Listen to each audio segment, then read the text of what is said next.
असल जो रिप्रेजेंटेटिव थे यानी कैंडिडेट्स थे वो भी मौजूद थे, सबकी निगरानी मौजूदगी में उन्होंने एक राइटिंग में आर्डर जारी कर दिया। फिर क्या होता है कि हमारे जाने के बाद शाम में कोई तारिक फजल के साथ मिलकर कोई रिकॉर्ड टेम्परिंग कर रहे हैं, मुझे पता चला तो मैंने फ़ौरन दरख्वास्त दी इधर, इन्होंने नोटिस किया मगर रिटर्निंग अफसर को कोई फ़र्क नहीं पड़ा और आज इन्होंने कल सुबह के लिए रिटर्निंग अफसर को ज़ाती तौर पर तलब कर लिया और रिपोर्ट भी मांग ली है और तलब भी कर लिया है और ये कहा है कि किस कैपेसिटी में आपने ये सारा कुछ कार्रवाई की है और किस तरह की है। तो लिहाजा ये जो फोर्जरी है, ये जो टेम्परिंग है, वो रिकॉर्ड तकरीबन साबित हो चुका है और इंशाअल्लाह हमें उम्मीद है कि हमें इंसाफ मिलेगा। और एक बात फॉर्म 45 हमने तो अपने सारे के सारे हम तीनों ने हमने मीडिया को भी दे दिए हैं, पब्लिश भी कर दिए हैं, अपने चैनल्स पे यूट्यूब चैनल्स पे भी डाल दिए हैं, अपने फेसबुक पे भी डाल दिए हैं और कोर्ट को भी दे दिए हैं। आज कोर्ट ने पूछा जी तुम लोगों के फॉर्म 45 किधर हैं? वो कहते हैं हमारे पास तो है नहीं। असल में फॉर्म 45 ये वो हैं जो उनके हैं या हमारे हैं, सबके एक जॉइंट ही हैं। तो मीडिया से पिछले दिनों सवाल किया, पिछले हफ्ते केस लगा हुआ था कि जी आपके फॉर्म 45 किधर हैं? उन्हें कहा मैं मीडिया को दिखाने का पाबंद नहीं हूँ। अभी भी आए होंगे, आप ज़रा सवाल जवाब कर लेना कि मीडिया को ना दिखाओ, लेकिन जिन लोगों के हुकूक पे आपने डाका डाला है, डाका जनी की है, उनको तो आप दिखाने के पाबंद है ना, क्योंकि अवाम के हुकूक पे आप अगर डाका डालते हैं तो आपको फिर ये पाबंद है अवाम के सामने जवाबदेही, क्योंकि आप अवामी नुमाइंदे कहलाना चाहते हैं। अगर अवाम ने आपको रिजेक्ट कर दिया है तो फिर आप तस्लीम करो। मैं पहला बंदा हूँगा, हम पहले अशखास होंगे कि अगर उनको अवाम ने मुंतखब किया होता हम फूल लेते, उनको जाकर मुबारकबाद देते। लेकिन इस तरह फ्रॉड, मुझे अफसोस से कहना पड़ता है, ये कॉन्स्टिट्यूंसी है जहाँ हम खड़े हैं, जहाँ इलेक्शन कमीशन है, ये मेरी कॉन्स्टिट्यूंसी है NA-47, जहाँ इलेक्शन कमीशन है, जहाँ सामने सुप्रीम कोर्ट है, जहाँ हाई कोर्ट है, जहाँ प्रेसिडेंसी है, प्राइम मिनिस्टर है, पार्लियामेंट हाउस है, डिप्लोमेटिक इनक्लेव है, ये हमारा हल्का है। और प्राइम मिनिस्टर हाउस में मेरा एक पोलिंग स्टेशन था जहाँ प्रेसिडेंसी के, प्राइम मिनिस्टर हाउस के और इन तमाम मुलाजिमीन डिप्लोमेटिक इनक्लेव में रहने वाले सब ने वोट किया और बहुत बड़ी लीड से मैं उसमें जीता हूँ। 46 यूनियन काउंसिल थी, 46 में ये साहब आ रहे हैं। मगर अफसोस से कहना पड़ता है कि जा करके किस रिश्तेदार, किस अपने बच्चे, किस अपने बेटा बेटी के सामने और किस पोलिंग एजेंट के सामने आप ये कहेंगे कि मैं इलेक्शन जीत गया हूँ। और तमाम फॉर्म 45 जो हमारे पास हैं जिसमें इनके पोलिंग एजेंट्स के वहाँ दस्तखत मौजूद है ओरिजिनल। तो बात यह है कि जब तुम्हारे पोलिंग एजेंट, अगर किसी को इतराज़ हो तो एक कानून है, वो है कोई भी पोलिंग एजेंट राइटिंग में या थ्रू वर्बल, एक वोट का भी फ़र्क है, वो कह सकता है कि नहीं जनाब दोबारा काउंटिंग करें। लिहाजा ये जो कुछ कर रहे हैं, फ्रॉड कर रहे हैं, बेईमानी कर रहे हैं और लोगों को, अवाम को क्या मैसेज देना चाहते हैं? ठीक है, हमारे अगर फॉलोअर की तादाद ज़्यादा है इमरान खान के, तो उनके भी फॉलोअर्स हैं, उनको लोगों ने वोट दिए हैं, मगर आप अपने फॉलोअर्स को, अपने बच्चों को, अपनी अगली नस्ल को ये पैगाम देना चाहते हो कि डाका जनी के ज़रिए इक़्तिदार हासिल करना जायज़ है, चोरी के ज़रिए, फ्रॉड के ज़रिए, चीटिंग के ज़रिए, फोर्जरी करके अगर हम कोई इक़्तिदार मिल जाए तो वो जायज़ है। हर वो हरकत जो एक इलेक्टेड रिप्रेजेंटेटिव को नहीं करनी चाहिए, वो हरकतें करके आप कहते हो कि हम अवाम के मुंतखब नुमाइंदे बन जाएं, तो मेरा ख़्याल है कि ऐसे लोगों को, ये अवाम के डाकू को, देखें ये पूरे कौम के डाकू हैं। जो डाका जनी दूसरे करते हैं ना, कि इंडिविजुअल को लूटते हैं, मेरा ख्याल है वो एक सिंगल, एक किसी शख्स को लूटते हैं या एक अफराद के एक ग्रुप को लूटते हैं, ये पूरी कौम को लूट रहे हैं। कौम के डाकुओं को कभी माफ़ नहीं कर सकते। अल्लाह ताला भी देखें इनफरादी गुनाह माफ़ करता है, इज्तमाई गुनाह, कौमों के इज्तमाई गुनाहों को अल्लाह ताला भी माफ़ नहीं करता। आप कुरान मजीद पढ़ के देख लें, जो कुछ लिखा गया है, जब कौमें इज्तमाई गुनाह करते थे या करते हैं तो अजाब अल्लाह ताला भेजता है। तो आज जो कुछ ये हरकतें कर रहे हैं और इनके जो सहूलतकार हैं या इनके पीछे जो अशखास मिल के ये चीज़ें हरकतें कर रहे हैं, तो मैं समझता हूँ कि आज भी वक्त है, इस मुल्क पे तरस खाओ। 25 करोड़ आवाम आज भूख नंग से तंग है और जो हमारा मिडिल क्लास है वो बहुत बुरी हालत में चला गया। लोअर मिडिल क्लास की ज़िंदगी अजीरन बना दी गई, महंगाई अपने उरूज पे है। आज 12 रुपये बिजली का यूनिट जो हमारे ज़माने में था, आज 70 रुपये बिजली का यूनिट चला गया। आप यानी अपने घर में रहते हैं मगर बिजली के बिल की सूरत में और गैस के बिल की सूरत में आप किराया अदा करते हैं। बच्चों की फीसें आपकी कितनी बढ़ गई हैं, खाने पीने की चीज़ें इतनी महंगी हो गई हैं। तो आज गैस की जो है वो 5000 गुना रेट आपने बढ़ा दिए हैं और ये मुल्क को चलाने के हिसाब से आपके पास ना कैपेसिटी है, ना आपके पास कैपेबिलिटी है, ना आपकी कोई मेंटल लेवल है कि आप इनको चला सको, ना कौम उसको एक्सेप्ट करेगी।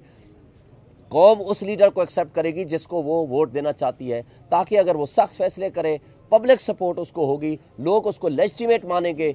हमारा इन्वेस्टर जो बाहर बैठा हुआ है ओवरसीज़, वो इन्वेस्टमेंट करेगा, और जो फॉरेन इन्वेस्टर है वो भी आएगा आपके पास, क्योंकि आपको तो इलेजिटिमेट तस्वर करेंगे। इसलिए आज भी वक्त है जिसका जो हक है, क्योंकि हक के नुमाइंदगी ये अवाम का है, ये मेरा और बुहारी साहब का नहीं है, ये अवाम का हक है कि वो जिसको अपने में से अपना नुमाइंदा बनाना चाहें वो उनको मुंतखब करें। मैं पहले दो अर्ज करता हूँ, एक दफ़ा क्वेश्चन लीजिएगा जी। बिस्मिल्लाहिर्रहमानिर्रहीम जी। आज हमारा पटिशन थी जो NA-48 से रिलेटेड थी जी।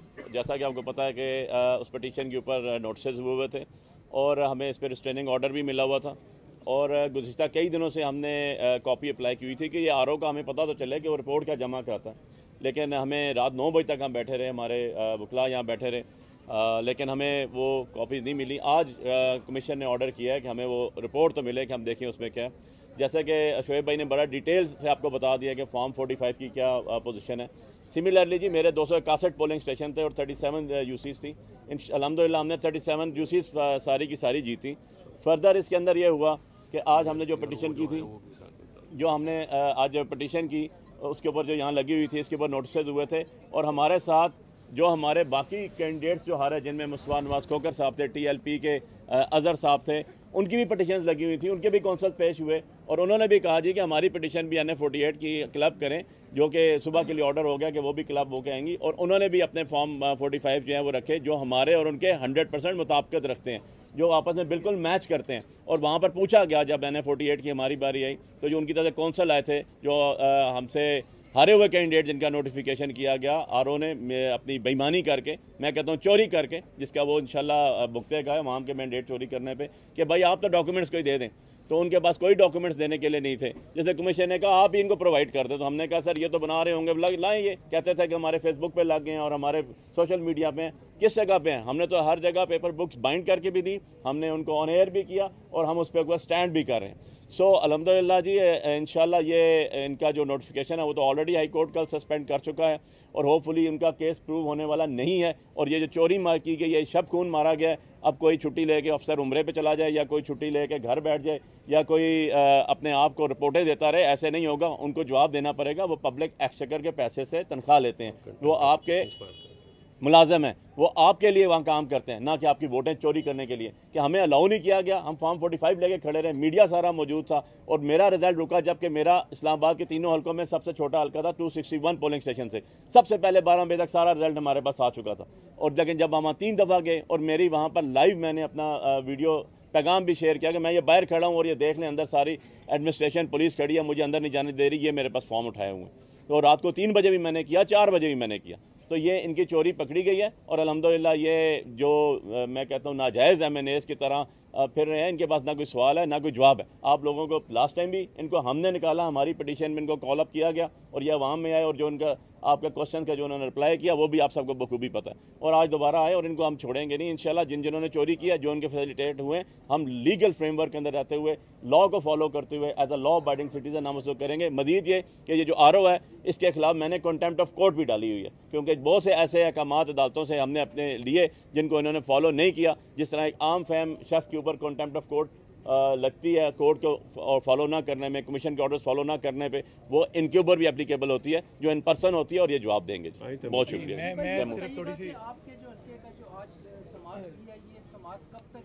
कल सुबह के लिए केस फिक्स हो गया, कल सुबह के लिए तलब कर लिया RO को, इसके साथ RO को भी तलब कर लिया, और जो हमारे 2 और कैंडिडेट्स थे जिनके खिलाफ मौजूद थे, उनको भी सुबह, क्योंकि उनकी पिटीशन आज लगी ही नहीं थी, उन्होंने कहा जी हम भी 48 के अंदर कैंडिडेट्स थे, हमें भी सुना जाए, उनके भी सुबह के लिए साथ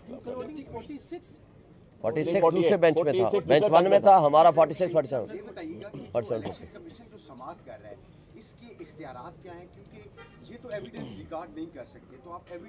देखें, एविडेंस का इशू ही नहीं है। फॉर्म 45 दस्तावेजात की सूरत में मौजूद है, ओरिजिनल मौजूद है, और रिटर्निंग अफसर ने लिख के दिया है हम आगे प्रोसेस ऑफ कंसोलिडेशन जो है हम रोक रहे हैं इन pursuance of the order of the election commission. Election commission का भी स्टे था, आरओ का भी अपनी तरफ से ऑर्डर था कि हम फर्दर प्रोसीड नहीं करेंगे। तो किस तरह उसने कंसोलिडेशन कर ली? फॉर्म 45 है जिसकी रोशनी में आपने फॉर्म 47 बनाना होता है। जमा तफरीक करने के अलावा रिटर्निंग अफसर का कोई काम नहीं है। उसने जब बनाने लगा फॉर्म 47, वो जो फॉर्म 45 थे उसको इग्नोर करके हवा में बना लिया और उसको जिता दिया, हमें हरा दिया। जहां 51,000 वो वोट ले रहा है, हम 1,05,000 वोट ले रहे हैं। 53,000 वोट का फर्क है, उस फर्क को कैसे खत्म कर सकते हैं? देखिए ना, फॉर्म 45 की बेसिस पे फॉर्म 47 बनता है और 48 बनता है। उन्होंने नमाज जी नासिर भट्ट साहब, नासिर भट्ट साहब, क्या इस चीज के इम्कानात मौजूद है कि इन चंद रोज में जो कि 10-12 रोज हो चुके हैं उसमें भी कोई मॉडिफिकेशन हो सकती है? मॉडिफिकेशन तो कुछ भी नहीं हो सकता ना, वो तो फोर्जरी होगी। मॉडिफिकेशन क्या होगी? उसका नाम मॉडिफिकेशन रखें, कुछ रखें, फोर्जरी होगी। फोर्जरी या टेम्परिंग होगी। एक लफ्ज भी अगर किसी ने टेम्पर किया या फोर्जरी की तो वो जेल जाएगा सीधा। 468, 471, 420 का पर्चा होता है। मैंने तो जज साहब कह दिया, मैंने कहा या वो जेल जाएगा या फिर हम जाएंगे, कोई एक काम तो जरूर होगा। उन्होंने कहा वो जाएगा जिसने ये फोर्जरी करेगा या जिसने जुर्म किया है। और इंशाल्लाह ताला आपको कल नजर आएगा कि आप बेशक देख लेंगे। तैमूर साहब, मेरा हल्का NA 148 है मुल्तान का, जहाँ से फॉर्म 47 के मुताबिक साबिक वज़ीर आज़म यूसुफ रज़ा गिलानी साहब को 104 वोटों की लीड दी गई है।